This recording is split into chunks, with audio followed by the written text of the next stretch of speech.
And then when the negative talk starts happening, this is a good one. Like, are you jumping to negative conclusions and then saying, am I negative right now? And if I was positive, what would I be thinking? Kind of thing. Right. Like, how would I perceive the situation if I made it like really positive? You ever see This Is Us, the show? Of course. Yes. You know, when Randall and his wife come and they go, what's the worst thing that could happen? When they look at a scenario and they go, what's the worst thing that can happen? What's the best case scenario? Right. I think that's important when you're. For sure. Yeah. For sure. When you're talking. Like, and that actually, one of the things that I've started to do is, you know, because you have those inner voices and, you know, we've talked about this the first season about self-talk, and you can talk to your inner children and your inner voices. Like you said, name them. I love that. I'm going to name them. I'm bad at naming, but I'll figure out names. That's what you're telling yourself. See, you were just negative about yourself. There you go. You're not bad at it. See that? So, and then, but one thing I have started to do is, you know, I have a bad habit or a bad record of looking for what's wrong, what's to fix. Always like, you know, what needs fixing, what needs to get that whole thing. And I've started to say, hey, what's working?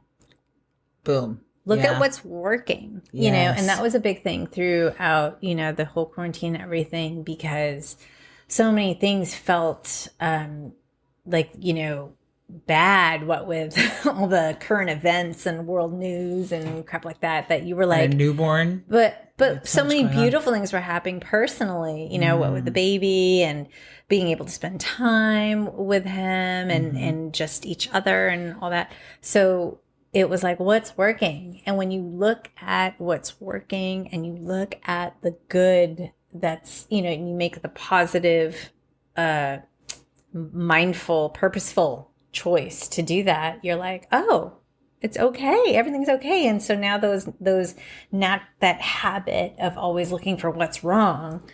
Now you can pay attention to what is happening. So you can do the other stuff. And that's just adding to helping that. That's just stuff you have to do.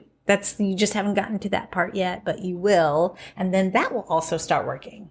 Why do you think people look for what's wrong? I think that's something that we're trained with when we're kids. You know, your parents come in and they go, clean your room. Or you know, it's like, look at you. Are you going to wear that? Like, you look like a man. You know, like all those different. I think if that becomes a lot and that's the only thing your parents say or whatever, I don't know, then that can translate sometimes, especially in little kids' minds and just things, to always having to do something and always looking for what's wrong. I'm guessing here. I'm not a pro at this. But like, I would think that was something. And so therefore it translates to that. And then when you get into work, you know, and actually working, it's about what do I do next at work? What do I have to do? Right. You have your to-do list of to do. And I know there's a whole movement in the workplace and just in life now. And, you know, you could see all the mental health billboards all over the place and the radio now too, commercials. But it's a matter of like, what is working? How do we understand? How do we support this thing? So I think the language and vocabulary around a lot of that stuff is changing now so that it's helping kind of like a worldwide perspective. But I think it's breaking those deals. Yeah. Which is cool. Yeah.